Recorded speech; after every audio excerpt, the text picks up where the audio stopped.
لا إله إلا الله لا إله إلا الله Bismillahirrahmanirrahim.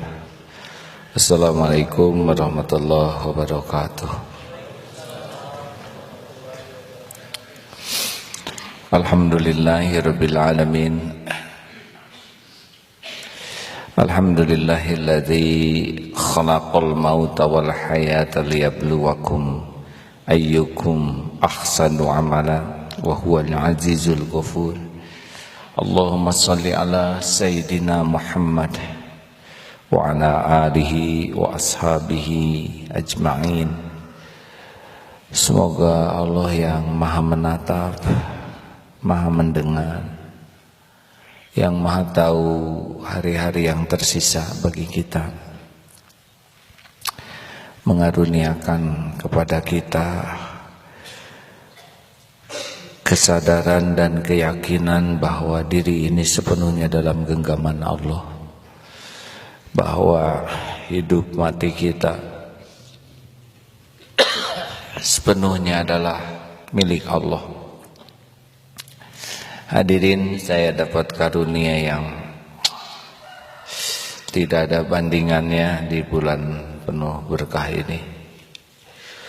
Walaupun sedih, jadi tidak bisa menyempurnakan saum 30 hari karena ada beberapa hari yang tidak bisa saum. Jadi sakit ini sudah mulai terasa 2 minggu yang lalu dan mulai diperiksakan ke dokter hari Jumat malam, hari Sabtu di opname untuk dicek, karena secara umum hasil laboratorium bagus ya, hanya kolesterol saja yang naik dan asam urat. Tapi sesudah itu kejadian demi kejadian yang dokter sudah memberikan yang terbaik. Hari Kamis ada kejadian yang pernah diceritakan kemarin, shock dan sebagainya. Kemarin dokter yang mendampingi dari awal, ada beberapa dokter spesialis, bertanya begini, karena setiap malam memeriksa ke sini. Oh ya, saya di opname di rumah sakit cuma semalam, selebihnya minta di masjid saja, di mihrab. Karena setiap waktu bisa sholat walaupun sambil duduk. Kemudian bisa terus mendengar yang ngaji. Pokoknya apapun yang terjadi, kalau bisa di masjid saja. Perlengkapan dilengkapi, karena secara umum tidak sangat membahayakan. Secara umum sakitnya biasa, tapi kelelahan. Tapi ada kejadian yang menarik, ini saya bacakan dari dokter kemarin. AA, boleh saya bertanya? Saya akan melihat Allah mendekatkan AA dengan tanda-tanda yang bisa menyebabkan kematian. Ini 3 hari ini berturut-turut, Kamis, Jumat, 2 hari 1 malam. 1, tekanan darah diastol sampai 120. Ini bisa pecah pembuluh darah jantung. Jadi pernah satu saat tekanan saya tiba-tiba menjadi sangat tinggi, 160, 120. Saya tidak tahu. Tapi menurut dokter ini bisa membuat pecah pembuluh darah jantung. 2, diberikan nyeri yang hebat, karena yang harus jalani itu nyeri sekali. Kalau di dalam kedokteran itu disebut sudah high level painful. Mungkin yang mengalahkannya hanyalah nyerinya sakaratul maut. Saya sudah sering melihat itu. Beliau dokter ahli anestesi jantung, jadi setiap waktu mengikuti operasi. Yang ketiga, dibuat hilang kesadaran, karena suatu saat tiba-tiba drop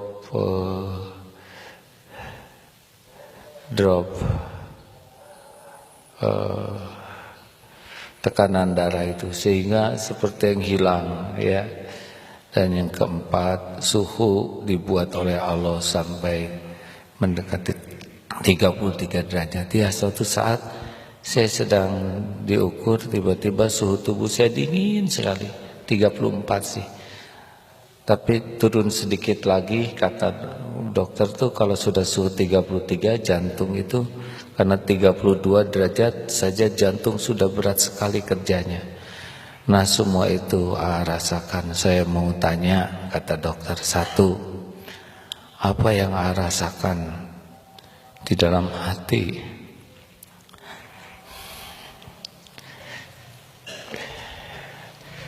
Ketika maut itu seperti yang didekatkan oleh Allah.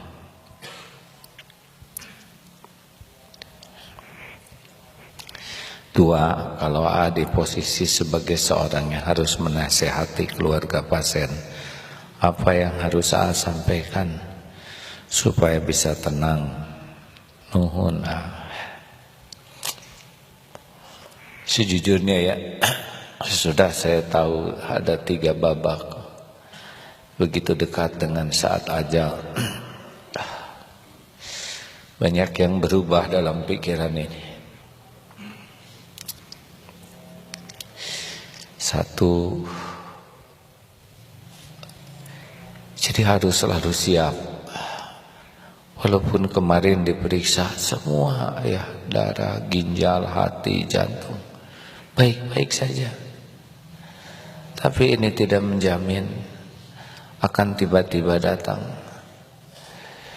Jadi sekarang, apalagi pada waktu kaki sudah dingin itu naik ke atas, mungkin seperti ini ya orang mendekati kematian, bertahap dinginnya itu dari kaki terus naik ke atas. Ya, saya sempat menulis SMS juga minta maaf. Ya mungkin orang tidak percaya. Terus kalau mau tidur juga, ini saya besok bangun atau tidak. Jadi kalau mau tidur tuh sekarang lebih hati-hati sekuat tenaga, karena belum tentu besok saya masih hidup. Banyak yang berubah, diantaranya satu, rasanya tidak mau sekali meninggalkan sholat jamaah. Kalaupun suruh milih di off namun mending milih di masjid aja. Mending milih kalau harus meninggal di masjid, rasanya enak gitu. Mudah-mudahan jangan mengabaikan kewajiban. Yang kedua hikmahnya, jangan menunda minta maaf. Secepatnya minta maaf, karena belum tentu ada hari esok. Tentu sekuatnya, sebanyak-banyaknya istighfar terus ya. Yang ketiga, lihat dunia ini jadi nggak ada apa-apanya. Jadi rasanya tidak ada nilainya sama sekali. Uang dan sebagainya tuh, apa yang mau dibawa mati? Makanya kemarin mungkin anak juga tidak mengerti kenapa bapak minta dituliskan wasiat, hibah, mana yang diwakafkan dari harta. Karena kalau kita mati udah nggak sempat lagi menulis apa-apa. Lebih baik kita selalu siap supaya kalau kapanpun ajal, tidak ada yang tertunda, tidak ada lagi masalah yang timbul. Kemudian dengan banyak ingat mati, rasanya selain tidak menunda kewajiban, tidak menunda tobat,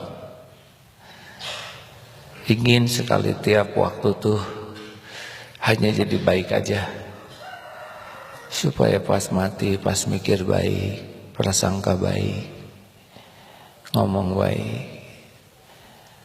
Rasanya malas aja memikirkan, mengatakan sesuatu yang kira-kira hanya bikin su'ul khotimah. Rasanya nggak ada lagi musuh dalam diri ini selain keburukan diri sendiri. Orang mau apa aja lah, ya mungkin itu dia, tapi keburukan yang mengancam kita adalah keburukan kita sendiri. Jangan sampai kita sebelum tidur mikir buruk, ngomong buruk, prasangka buruk. Nanti gimana kita mati lagi buruk-buruk begitu. Lalu sebisa-bisanya sekuat tenaga, kalau ada kesempatan beramal aja. Dan kalau udah mati mah udah nggak punya lagi waktu beramal. Ini jadi ingat mati itu benar-benar nasihat yang luar biasa, hadirin. Sangat berubah gitu mikirin dunia, mikirin apa tuh. Karena kalau orang udah didekatkan dengan saat seperti itu, jadi tidak ada lagi yang dipikir selain ingin bisa selamat saja. Rasanya sholat ke sholat juga, nanti saya masih sholat lagi, tidak. Ini ada hadis Nabi tentang ini kan, bahwa salah satu yang membuat sholat kita bisa bagus adalah mengingat belum tentu ada sholat selanjutnya. Ini bukan negatif, ingat kematian ternyata membuat kita jadi sangat produktif, mengisi waktu-waktu kita. Lihat handphone juga rasanya tuh jadi kurang nafsu kalau ini bisa ngalang-ngalangin. Ya, menghabiskan kepenasaran, kemarin diambil darah, dicek semua, dan hasilnya bagus itu. Kata dokter ini bagus, jantung bagus, ginjal bagus. Terus dari mana datangnya 3-4 kesempatan yang tiba-tiba ujuk-ujuk dekat sekali dengan kematian menurut dokter. Jadi sekarang selalu ada tensi dan termometer, termometer ketek, dingin enggak. Karena kalau sudah 33 atau 34 tuh kan sudah jantung sudah berat. Katanya yang dioperasi juga jantung tuh dibuat pelan. Masya Allah. Mudah-mudahan pengalaman ini berharga bagi teman-teman sekalian. Masya Allah. Masya Allah, kapan aja bisa datang dengan beragam bentuk dan cara, ya. Terima kasih kepada semuanya yang mendoakan. Juga ada yang nanyakan gimana ngadepin sakit yang sangat sakit sekali itu.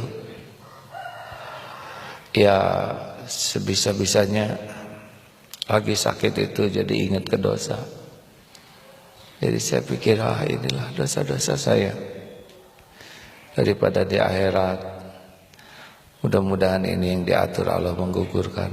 Tentu kalau udah tidak tahan sakitnya, minum juga obat anti sakit. Karena jadi susah konsentrasi. Tapi ya pikir juga saudara kita yang di Palestina, di Suriah, di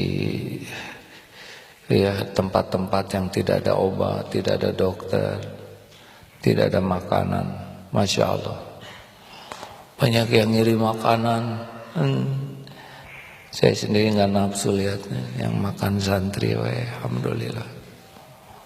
Masya Allah.